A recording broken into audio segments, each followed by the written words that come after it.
Hello friends, अस्सलाम वालेकुम। कैसे हैं आप सब? आई होप आप सब ठीक होंगे। अल्हम्दुलिल्लाह मैं भी अच्छी हूँ। तो यहाँ पे ना कुछ मैं किचन में आ चुकी हूँ और आप लोगों के साथ ना बहुत अच्छा लगता है अपना रूटीन शेयर करना। सबसे पहले तो यही बोलूँगी, और सपोर्ट करने वाले भी बहुत ज़्यादा लोग होते हैं। तो फ़िलहाल तो मैं आप लोगों के साथ कुछ इतना अच्छा शेयर नहीं कर पाती हूँ। मेरा यही रहता है, जो मेरा किचन का रूटीन होता है वही मैं आप लोगों के साथ दिखाती हूँ। तो ना यहाँ पे मैं चटनी सी बना रही हूँ, थोड़ा सा ग्रीन वाली, क्योंकि मुझे ना आज बनाने हैं बैगन के पकौड़े। तो इसके लिए मैंने ना धनिया, हरी मिर्च और लहसुन डाली है, और भी चीज़ें डाली है, जीरा वगैरह भी डाल के पीस लिया अच्छी तरीके से। उसके बाद मैं इसमें मिक्स कर दूँगी। तो थोड़ा ना मुझे मिर्ची से ना एलर्जी होती है, जैसे मिर्ची वगैरह खुलती है ना, तो मुझे बहुत ज़्यादा दिक्कत होती है। तो फ्रेंड्स, ये सब चीज़ें तो होती हैं और हो गया, कोई बात नहीं। लेकिन अब यहाँ पे मैं थोड़ा पाउडर मसाले डाल दूँगी, और पाउडर मसाले डालने के बिना तो टेस्ट कुछ आ ही नहीं सकता है।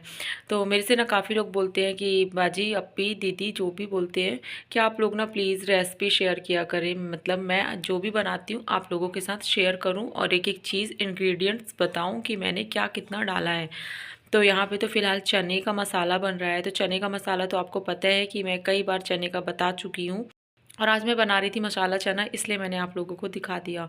नहीं तो कुछ ना चने में भी ना लगता है क्या बनाओ, वही वही चना। तो 3-4 तरीके से ही तो चने भी बनते हैं, तो मैंने उन्हें बना लिया है इसी तरीके से।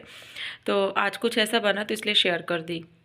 उसके बाद ना जो मसाला बनाया था और पाउडर मसाले डाले थे, उन सबको मिक्स करके इसको मैं कुछ देर के लिए रख दूँगी। तो आप देख सकते हैं इस तरीके से अच्छी तरीके से मिक्स भी हो जाएगा, और इसमें ना कोटिंग अच्छे से चढ़ जाएगी। अब यहाँ पे मुझे ना पालक के पकौड़े बनाने हैं। तो पालक को मैंने ले लिया है और बेसन डाल दिया है।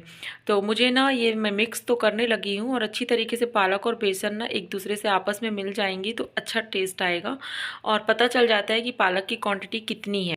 तो यहाँ तो मैं मिला रही हूँ, और प्याज भी मैंने काफ़ी सारे डाल दिए। आप देख सकते हैं बहुत ज़्यादा क्वांटिटी में प्याज है। कम से कम अच्छी बड़ी साइज़ में जो होती है ना, 5 से 6 प्याज ऐसे कटती हैं, और पतली बिल्कुल स्लाइस में काटती हूँ मैं। उसके बाद मैं उसमें मिक्स कर दी हूँ। लेकिन मुझे यहाँ पे ना बिल्कुल भी बहुत कम दिख रहा था, ये ऐसे लग रहा था कुछ है ही नहीं है। तो फिर मैं चली गई लेने के लिए बेसन दोबारा से, और फिर उसके बाद मैं दोबारा से फिर अच्छे तरीके से मिलाऊंगी। तो ऐसा होता है ना, डेली कुछ थोड़ा ज़्यादा ज़्यादा देखो ना, तो आँखों में ना दिखता ही नहीं, नज़र नहीं आता कम चीज़ें। और यहाँ पे बर्तन भी धुल के आ चुके थे, तो मैं सोची इस टाइम पे बर्तन भी हैंग कर देती हूँ, और बहुत सारे काम हो जाएंगे अभी धीरे धीरे। तो फ्रेंड्स, आप लोग बताइएगा कि आप लोगों को ना मेरा रेसिपी ब्लॉग कैसा लगता है। तो जो मेरे साथ होता है ना, मैं वो शेयर कर देती हूँ। और 30 दिन के रमज़ान होते हैं, और डेली डेली स्नैक्स बनाने होते हैं।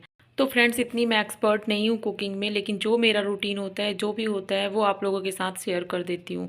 तो यहाँ पे मैं बना रही हूँ सबके लिए चाय, जो लोग रोज़ा नहीं होते हैं। तो चाय भी मेरी बन जाएगी, और जो मसाले इसमें और भी मुझे कम लग रहे थे वो मैंने डाल दिए हैं। तो अम्मी तो मुझे बोल रही थी, आज अम्मी का कुछ मूड सही नहीं था, तो अम्मी ने बोला कुछ मत बनाओ तुम, और मेरा भी दिमाग सही नहीं था।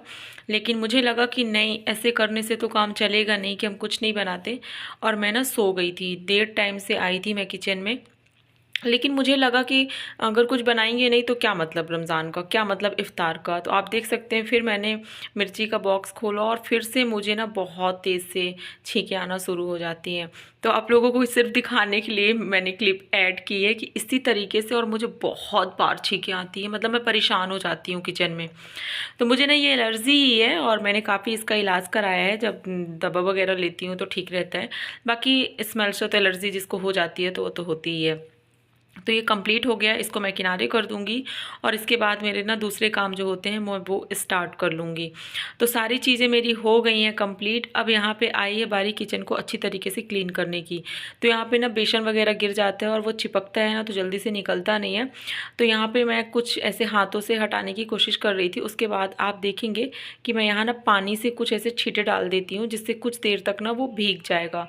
और अब मैं यहाँ पर पोछा कर दूँगी। तो अगर किचन में ना हम साथ नहीं देंगे, मीन्स किचन का, तो कुछ काम हमारा नहीं होगा। जैसे किचन हमारा साथ देती है कुकिंग करने में, हर एक तरीके से हमारे सारे सामान वहीं पे व्यवस्थित तरीके से रखे होते हैं, जो हमको जिस जगह से लेना होता है हमें मिल जाते हैं। तो किचन को भी फ़र्ज़ होता है हमारा कि उसको क्लीन करना, साफ़ करना, मैनेज करना, कैसे रखना है हमको। तो वो सब चीज़ें ना एक लड़की को, एक हाउसवाइफ को बहुत अच्छी तरीके से बाखूबी निभाना चाहिए, क्योंकि बोलते हैं सफाई से बरकत होती है, और अगर सफाई नहीं है तो आपके घर की बरकत भी नहीं होगी। किसी भी चीज़ में आप ना हमेशा तंग रहेंगे। तो सबसे ज़्यादा ना आप किचन का ख्याल रखें, क्योंकि किचन एक ऐसी चीज़ होती है कि एक औरत का ना सारा काम किचन से होता है। वो अगर किचन में नहीं गई तो घर के सारे लोग भूखे रह जाएंगे। सबसे पहली चीज़, आप लोग एग्री करते हैं या नहीं करते हैं? अगर एग्री करते हैं तो कमेंट जरूर कीजिएगा, और वीडियो अच्छी लगती है तो लाइक भी कीजिएगा। तो मैं बोल रही थी ना, किचन जी बहुत इंपॉर्टेंट पार्ट होता है हमारे घर का, और इसका ख्याल रखा करें आप लोग भी। मेरी अम्मी तो बहुत ज़्यादा ख्याल रखती है और हम लोगों को भी सिखाती रहती हैं। हम लोगों से मिस्टेक होती रहती है, लेकिन मेरी माँ का कहना होता है कि झूठे बर्तन, छोटी किचन ऐसे कभी भी मत छोड़ना। जो काम है काम करके उसके बाद रात में सो, क्योंकि घरों में ना फरिश्ते आती हैं, रूहें आती हैं, वो सारी चीज़ें ना देखती हैं। और अम्मी बोलती हैं कि इन सब चीज़ों से ना ये होता है कि घर की बरकतें ख़त्म होती हैं। तो आज आप लोगों के साथ मैंने ये चीज़ें शेयर की, क्योंकि मेरी अम्मी ना ये चीज़ें बोलती रहती हैं, और माँ जो चीज़ें बताए ना उसे हमेशा गांठ बांध कर रखना चाहिए, क्योंकि माँ की बताई चीज़ें कभी गलत नहीं होती है, और वो अपनी औलाद को कभी गलत चीज़ों में नहीं डालना चाहती है।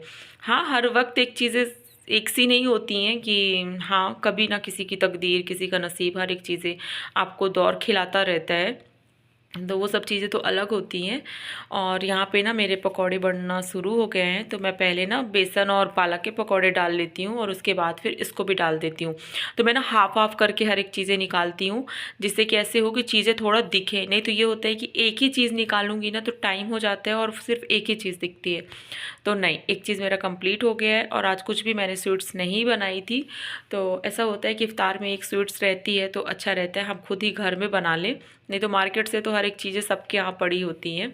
तो ना ये बैगन के पकौड़े ना बहुत अच्छे लगते हैं फ्रेंड्स, मुझे अच्छे लगते हैं।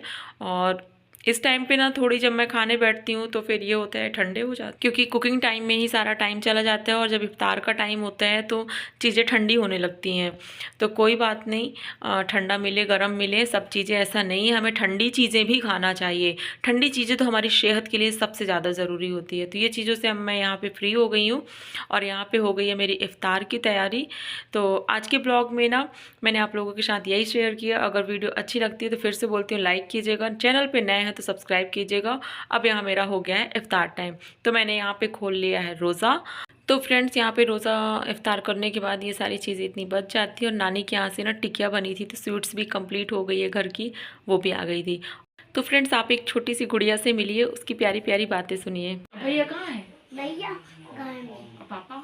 पापा वहाँ गए अजान पढ़ने। कहाँ पढ़ने? अजान पढ़ने, नमाज पढ़ने। हाँ हाँ, अब मम्मी कहाँ बनाई आज?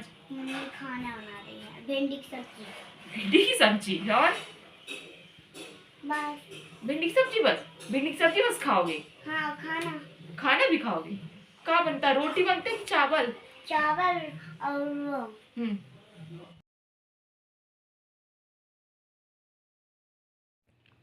तो फ्रेंड्स मुझे ना इसकी बातें बहुत अच्छी लगी, आपको कैसे लगी आप लोग ज़रूर कमेंट कीजिएगा। अब मैं मिलूँगी आपसे नेक्स्ट ब्लॉग में, और अभी आप आगे बने रहिएगा।